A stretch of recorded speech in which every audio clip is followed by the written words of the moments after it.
Well, I'll just go with it. A little thumbnail there. I want to be fair. Okay. Anyways, my best experiences with Roblox.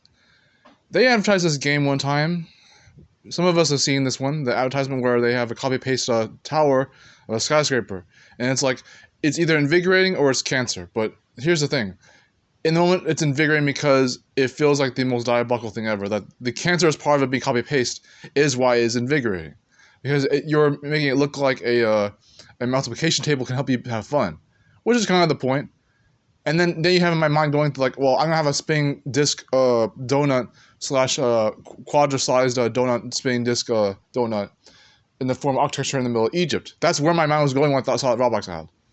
And I was like, wait, you mean my own imagination could peak just by seeing something that cliche and stereotypical? What the heck? How'd you do that, Roblox? And thus began the journey of me not playing Roblox that much. Nah, but seriously, but. And then you compare it to even my own experience with Minecraft and Terraria, which have never been too different from how often I play those games, which is not too often, to be honest.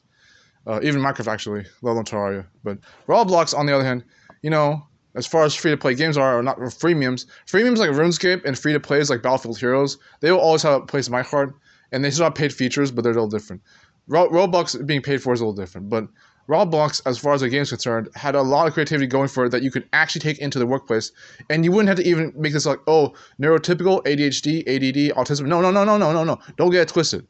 Roblox could already help you be that creative to begin with. You know how I mentioned this with Incredibots, where, well, I mean, my peers and friends would say this. They would say like, you know, Incredibots would help them be better roboticists, and then, you know, people who played Gang Garrison 2 would be better at knowing gun design, and people who played Fun Orb and akin to RuneScape knew better comp sci design.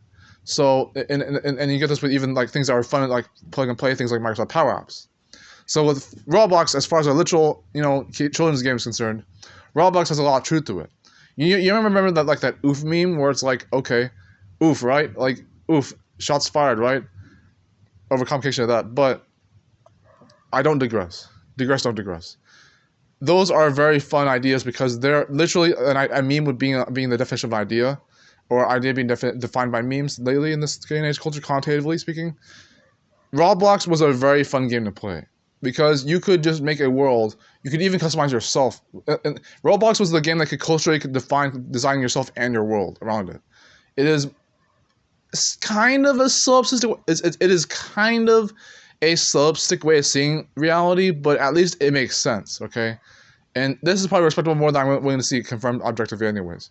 But Roblox was fun to play. There was a mod someone had, a friend of mine had, for like the Power Girl Z. There was a mod someone had for Paper Mario. There was a mod that someone had for Zombies for Call of Duty. And then there was a mod that someone had for like Air Force in the middle of the ocean. These people are creative as all heck. This almost hops the storyline RPG like Final Fantasy style game in my video game builder. Remember my game builder? And like one guy had like the sun disappear in the middle of the sky, and then the guy had to recover the sun before the Earth showed the Ice Age. Roblox beats my game builder in that regard, and that game was still pretty good. But that customer, let alone also challengeable. But you know, no one needs to know about challenger from my game builder. No, it's not even compared to Good Evil Chronicles, but Roblox. As a free game, Roblox is very intuitive because you only need to know how to behave and how to have fun and how to understand what your creativity is telling you for how far you're getting there in the first place. Those ideas, that last one is a little too deep to explain, but here's the idea. If you're a Lego lookalike, and you're a real person playing the game, what does that tell you about Roblox? That Roblox can be associated with Lego and your real life existence. But you're not a brick, and your character is a brick only in the pixels and vectors inside the computer. What does that tell you? That if you really are nerdy, geeky to describe this, then maybe you would know the difference, but better than me, actually. For me, projecting that imagination, not knowing otherwise. And then my so-called discrimination would be a little different, but I'm not going to be mean even then.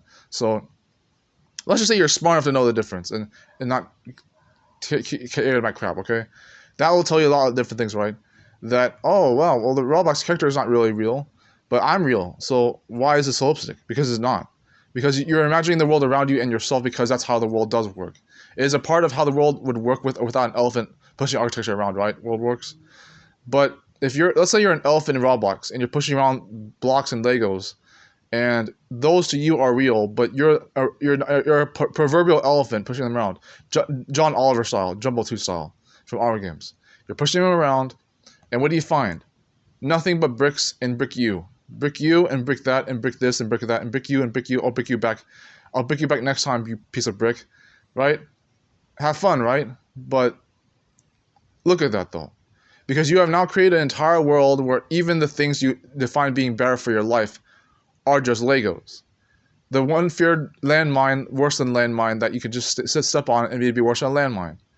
Bouncing Betty or not, Roblox is a fun game. And the truth behind it, even compared to Club Penguin, RuneScape, and all else, Flash Gaming, is very, very supreme. Thank you guys. Roblox. The brilliance of it, and the brilliant 247 positive of it, because I know what I'm saying when I say that Roblox is a fun game. Because I don't, whatever.